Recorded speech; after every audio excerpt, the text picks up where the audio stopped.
Здравейте, уважаеми зрители! Приключи 57-то издание на тридневния празник Славей и Винощи. Айтос за поредна година се превърна в столицата на културата и на фолклора, а много хора се забавляваха, танцуваха и пяха на поляната пред сцената. Но за да ви потопим максимално в атмосферата, ви предлагам да изгледаме репортажа, който подготвяхме с операторите на АНТ.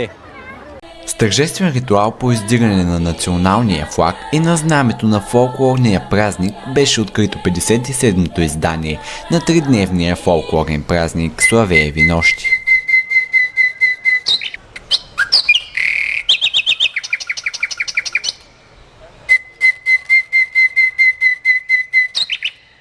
На сцената кметът Васил Едрев официално даде старт на празника и поздрави айтозлии.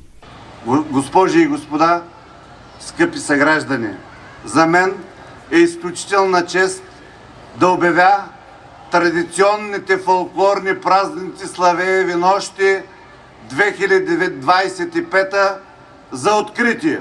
Да ни е честито 57-то издание на празниците. За поредна година специален гост е дъщерята на Филип Кутев, Елена Кутева, която не пропусна да изкаже впечатленията си относно празника. Аз се радвам, като виждам толкова много хора, като виждам толкова много деца и толкова много усмивки. Пожелавам едно на публиката приятно прекарване, а на тези, които участват, очевидно участват с удоволствие и това вече говори много за дълбоки корени, които са заложени най-вече в децата. Пожелавам на всички не само приятно, но и ползотворно участие на добър час. А след речта и пред стотиците жители и гости на град Айтос, тя направи и коментар специално за АНТ.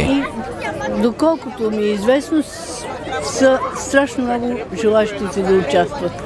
Естествено, че се чувствам много добре, защото не само защото това е живота на баща ми, който е тук и това е неговото родно място, на което той продължаваше да държи до края на живота си, макар че много като млад още отишъл в София. Това може само да радва.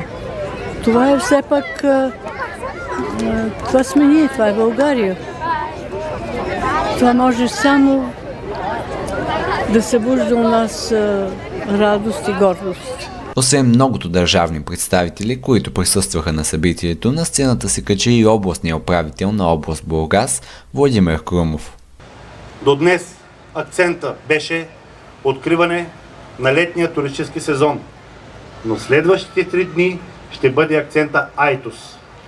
И по стара българска приказка, както се казва, 3 дена яли, пили и се веселили. Честит празник! Кулминацията на първата вечер беше дългоочаквания концерт на професионален фолклорен ансамбъл Странджа под ръководството на главния художествен ръководител Марио Егов.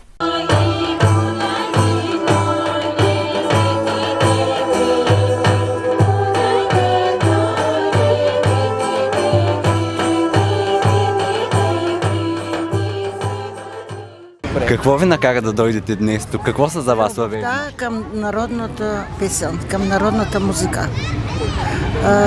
Това е едно весело преживяване, което с него съм израснала. От малка съм, всяка година съм да Славееви нощи. Славееви нощи, това е острието на фолклора в Айтос. Хубаво ти е, когато има българска музика. Хубаво ти е, когато чуваш навънка как ни ценят музиката. Изобщо фолклора ни е много добър и ще продължи, надявам се. Това е празник голям града.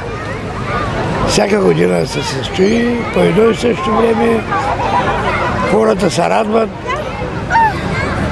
Развлечения, просто развлечения. Трябва да се разтоварва ежедневието силото. Това са пазене на българските традиции, фолклора и още повече, че това за мен са хората на града, хората с които се срещам тук, с мои бивши ученици, приятели, колеги. Просто е невероятно богатство.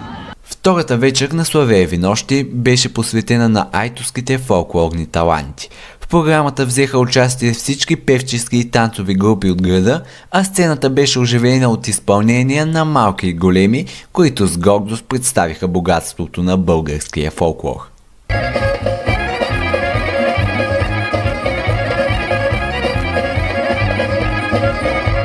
Но преди началото на концерта, ръководителите на съставите получиха отличия за своя принос към културния живот на общината и за поддържането на българския фолклор жив.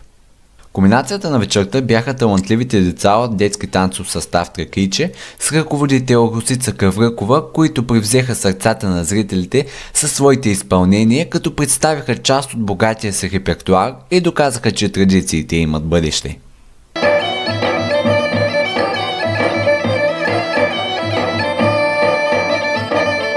Третата и последна вечер завърши с концерт на Росица Пейчева, която закри празника, изпълнен с много песни и дълги хора, които се извиха пред сцената с участието на малки и големи, а тридневният празник официално приключи.